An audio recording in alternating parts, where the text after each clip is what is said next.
Ingat ya Al, Papa tidak ingin mendengar kamu berucap yang akan menyakiti hati Pak Gunawan.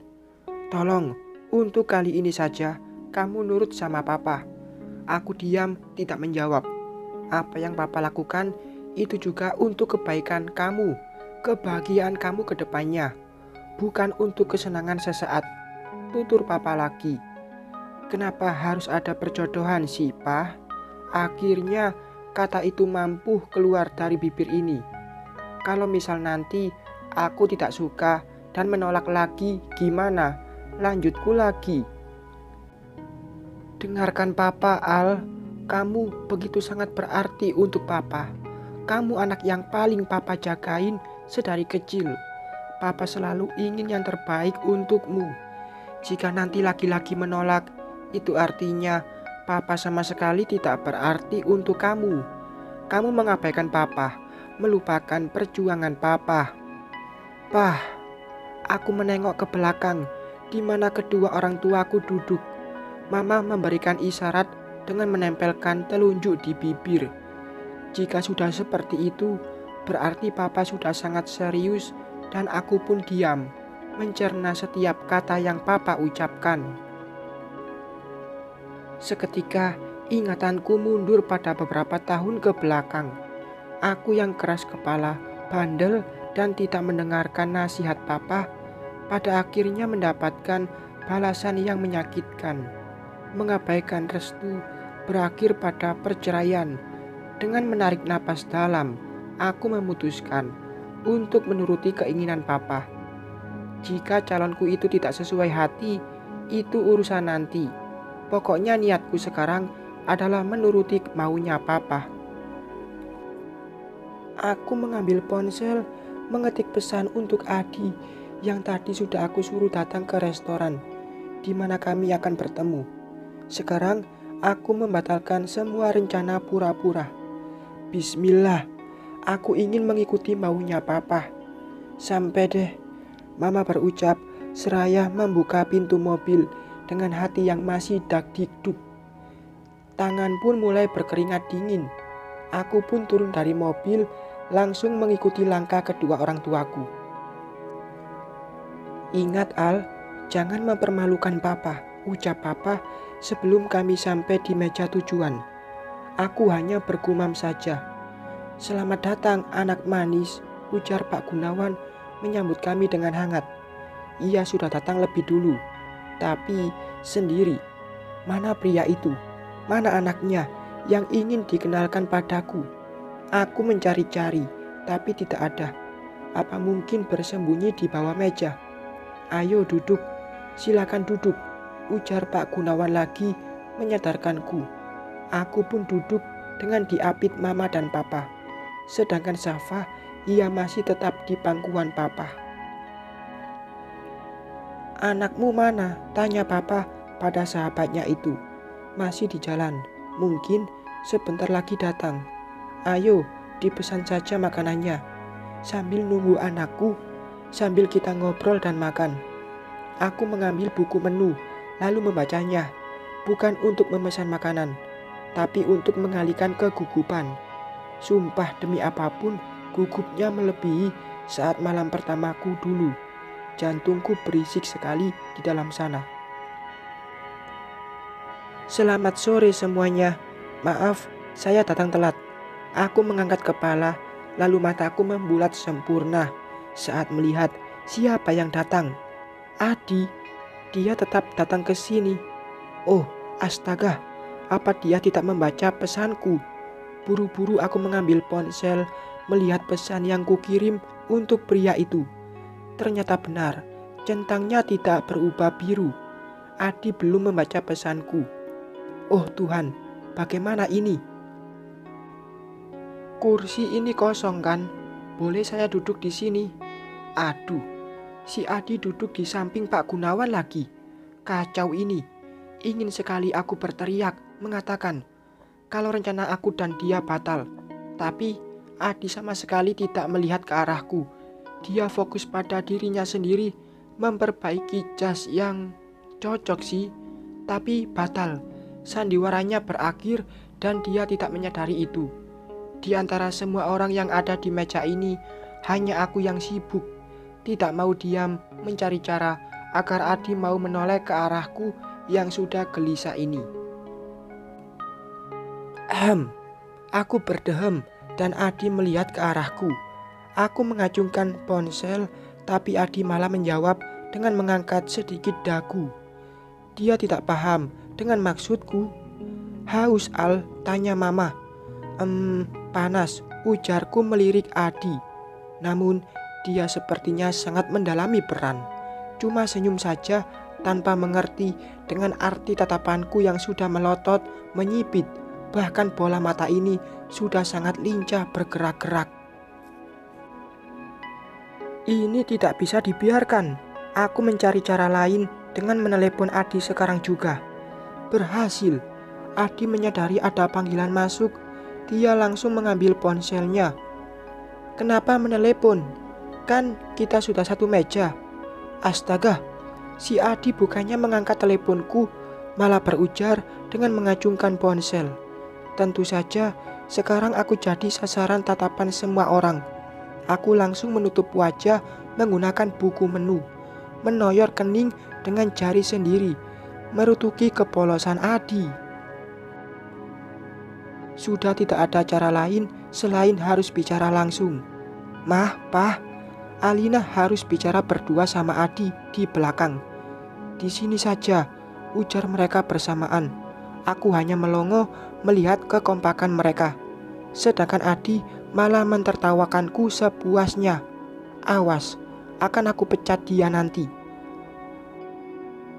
"Mau bicara apa sih? Bicara di sini kan bisa," ujar Papa menutup buku menu yang tadi dia baca. "Nggak enak, Pah," aku berucap dengan lesu.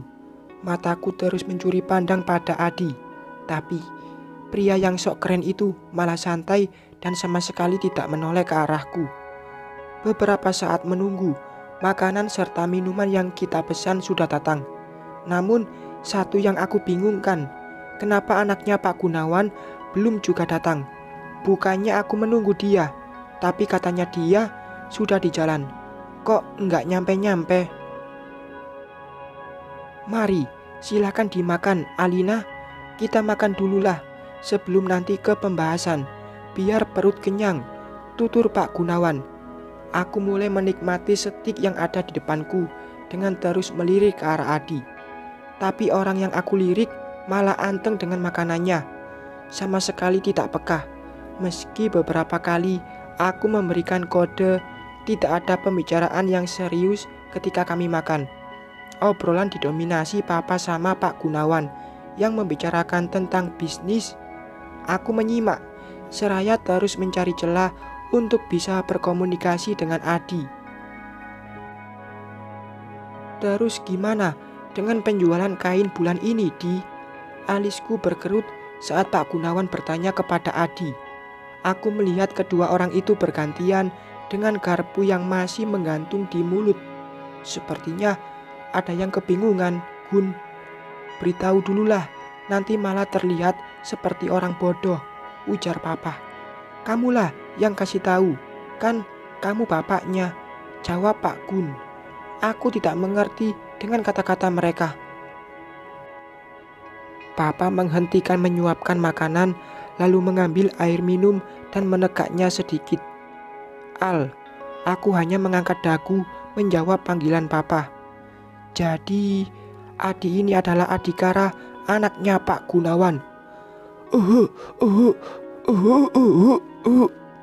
"Air, kasih air, Pak," seru Mama saat melihatku terbatuk-batuk hingga tenggorokan terasa sakit dan panas. 1 gelas air minum sudah aku habiskan.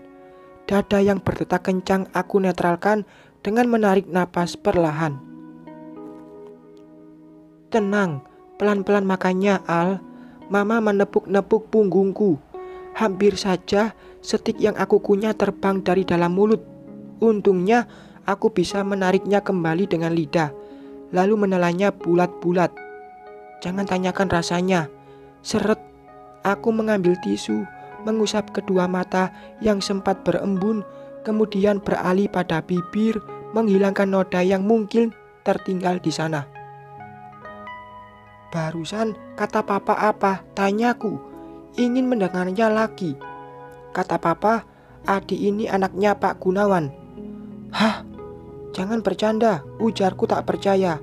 Sedangkan di depan sana, Adi dan Pak Gunawan hanya tersenyum simpul melihatku yang menolak lelucon ini. Papamu tidak bercanda, Al. Adi ini memang anaknya Om, Adhika Rawijaya, tutur Pak Gunawan memperjelas. Mataku kini menyorot ke arah laki-laki yang paling santai dan tenang. Bibirnya selalu dihiasi senyuman, tapi tidak sama sekali terlihat indah. Pandangan kami bertemu. Pria itu kembali mengukir senyum dengan menaikkan sebelah alis. Ini tidak mungkin. Mana mungkin supir pribadiku adalah orang yang akan dijodohkan denganku. Pah, Alina butuh penjelasan. Kalau papa tidak mau menjelaskan, sebaiknya Alina pulang saja, bisiku, karena sudah sangat kesal. Beberapa saat papa masih menikmati hidangan di meja, hingga akhirnya papa menyudahi santap sorenya dengan diikuti Pak Gunawan. Tatapan dua sahabat itu sekarang sudah serius dan fokus. Mereka saling melempar pandang, berkomunikasi lewat tatapan. Begini nak Alina, mungkin kamu bingung dengan apa yang tadi kami katakan. Sebelumnya, Om mau minta maaf nih sama kamu. Mungkin ini kesannya seperti pemaksaan, memaksa kamu untuk menerima perjodohan ini. Tapi sebenarnya tidak seperti itu. Pak Gunawan diam sejenak, dengan mata yang melirik Adi yang katanya adalah putranya itu. Sebenarnya pembahasan tentang ini sudah sangat sering Om bahas sama papamu. Sejak dulu malah, kami sepakat untuk mengeratkan tali persahabatan kami dengan menikahkan putra-putri kami. Om sudah membicarakan hal ini kepada Adhikara yang kamu kenal sebagai Adi si supir pribadi. Hingga suatu saat, Om memberikan sebuah ide untuk dia mengenal watak kamu, yaitu dengan menjadi supirmu kala itu. Namun saat itu Tuhan tidak meridhoi kalian berjodoh. Kamu lebih memilih laki-laki lain dan menolak permintaan papamu. Sedih tentu, kecewa jangan ditanya. Bukan karena perjodohan yang batal yang membuat Om merasa sakit waktu itu, tapi karena kepergianmu yang meninggalkan rumah, fasilitas dari papamu, tidak berkomunikasi sama sekali dengan keluarga, hanya demi laki-laki yang kamu cintai. Sebagai seorang ayah yang memiliki anak, Om sedih saat papamu menceritakan masalah itu. Pak Gunawan menjeda ucapannya lagi. Ia menepuk-nepuk pundak Adi yang sedari tadi diam membisu. Hanya sesekali melirik ke arahku, tapi hanya hitungan detik saja. Sekarang saat kamu sudah kembali, keinginan itu muncul kembali. Harapan Om untuk berbesanan dengan papamu terbuka lagi. Dan terjadilah pertemuan ini. Om tidak akan memaksa, tapi berkenalanlah dulu, bertemanlah, bersahabatlah dulu dengan Adhikara. Kalau jodoh, Tuhan meridhoi.